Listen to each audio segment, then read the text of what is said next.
No. Why number 33. When does the Book of Mormon first talk about the plan of salvation?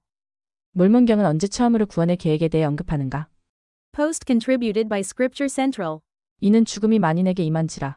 위대하신 창조주의 자비로운 계획을 이루기 위하여 부활의 능력이 반드시 있어야 하고 타락의 영고로 부활이 사람에게 반드시 와야 함이라. 또 타락은 범법의 영고로 왔으니 사람이 타락하게 되었으므로 그들은 주의 면전에서 끊어졌느니라. 니파이후서 9장 6절. 번호.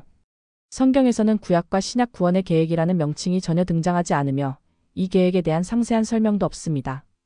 실제로 킹제임스 성경에서는 계획이라는 단어 자체가 사용되지 않습니다. 다만 사도행전 2장 23절에 하나님의 뜻과 미리 아신 대로라는 표현이 이 개념의 기원이 되었을 수도 있습니다. 그러나 몰몬경에서는 하나님의 영원한 계획을 여러 차례 상세히 설명하고 있습니다. 예를 들어 엘마서에서는 엘마가 지에즈롬에게 구속의 계획을 가르치고 엘마서 12장 암몬이 라무나이 왕에게 이 계획을 설명하며 엘마서 18장 39절 아론은 라무나이 왕의 아버지에게 이 계획을 가르칩니다. 엘마서 22장 13절. 엘마의 동료인 에뮬레크는 영원하신 하나님의 위대한 계획을 설명하고 엘마서 34장 9절 엘마는 자기 아들 코리엔톤에게 이 계획을 10번 이상 언급하며 가르칩니다. 엘마서 39에서 42장. 엘마는 이 계획의 교리를 많이 활용했지만 그가 최초의 니파이인 제사장은 아니었습니다. 가장 처음 명시적으로 이 계획을 설명한 이는 니파이의 동생 야곱이었습니다. 그는 위대하신 창조주의 자비로운 계획, 우리 하나님의 계획이라고 부릅니다. 니파이후서 9장 6, 13절. 야곱의 설명에 따르면 이 계획은 태초부터 시작되어 위대하신 창조주께서 육신으로 사람에게 복종하사 모든 사람을 위하여 죽으시며 모든 사람이 그분께 복종하게 하려 하심에 기초합니다. 니파이후서 9장 5절. 이 희생은 무한한 속죄로 묘사되며 이 속죄가 무한하지 않다면 썩을 몸이 썩지 아니함을 입을 수 없다고 합니다. 9장 7절. 야곱은 죽음이 모든 사람에게 임하였으므로 부활의 권능이 있어야 하며 이 필멸의 상태는 타락으로 말미암았다고 말합니다. 9장 6절. 만일 속죄가 없다면 타락의 결과는 끝없이 지속되며 육체는 썩어 없어지고 다시는 일어나지 못하게 될 것이라고 경고합니다. 9장 7절. 속죄가 없다면 우리의 영은 타락한 천사 곧 마귀에게 속하게 될 것이며 우리는 그처럼 될 수밖에 없다고 설명합니다. 9장 8에서 절구. 그러나 하나님의 자비로운 계획은 이 끔찍한 괴물 곧 사망과 지옥의 소나기에서 벗어날 길을 제공합니다. 9장 10절. 이 탈출은 속죄를 통해 가능하며 속죄로 인해 죽음과 지옥이 그 죽은 자들을 넘겨주게 될 것입니다. 이는 이스라엘의 거룩하신 분의 부활의 권능에 의해서입니다. 9장 12절. 그 후 그들은 이스라엘의 거룩하신 분의 심판대 앞에 나아가야 하며 하나님의 거룩한 심판에 따라 심판을 받게 될 것입니다. 9장 15절.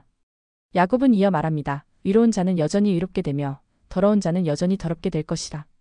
그들은 그들을 위하여 준비된 영원한 불 속으로 들어가게 될 것입니다. 9장 16절.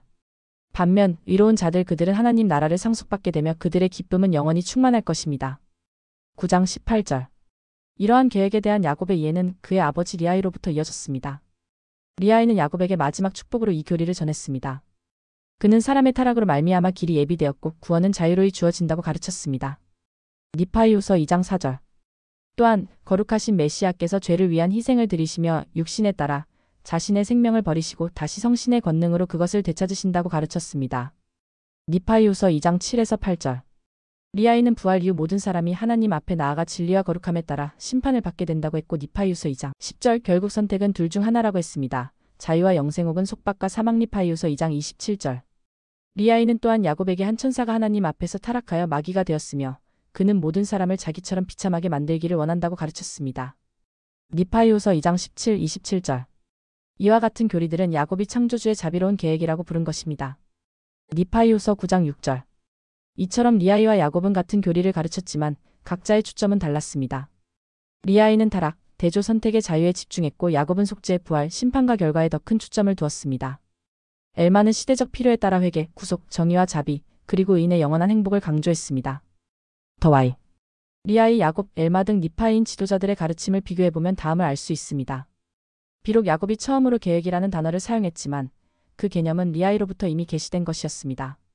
리아이는 하늘의 회의에 참여하고 하늘의 책을 읽음으로써 그 계획을 계시받았고 니파이전서 1장 8에서 19절 그 지식을 야곱에게 전했습니다. 니파이후서 2장 8절. 야곱은 어린 나이에 아버지를 여의었기에 그 유산으로 받은 교리를 소중히 간직하고 성도들에게 충실히 전달했을 것입니다. 또한 이 계획의 가르침은 성전과도 관련이 깊습니다. 예루살렘 성전은 리아의 계시의 배경이었고 야곱과 엘마는 각각 니파이와 제이라에물라의 성전 제사장으로서 성전에서 이 교리를 가르쳤습니다. 오늘날의 후기성도 성전들도 하나님의 자녀들을 위한 구원의 계획을 가르치는 곳입니다. 결론. 구원의 계획을 가장 먼저 명시적으로 언급한 이는 야곱이었지만 그 이해는 리아이부터 시작되었습니다. 리아이의 가르침은 야곱을 거쳐 엘마와 다른 선지자들을 통해 전해졌고 현대 계시에서도 교리와 성약 76편, 모세서 4장, 아브라함서 3장 등 더 깊이 확장됩니다. 구원의 계획에 대한 충만한 지식을 갖고 있다는 것은 후기 성도들을 세상과 구별되게 만드는 가장 중요한 축복 중 하나입니다. 그리고 몰몬경은 이 계획의 핵심 교리들을 반복적으로 명확하게 가르치는 책입니다.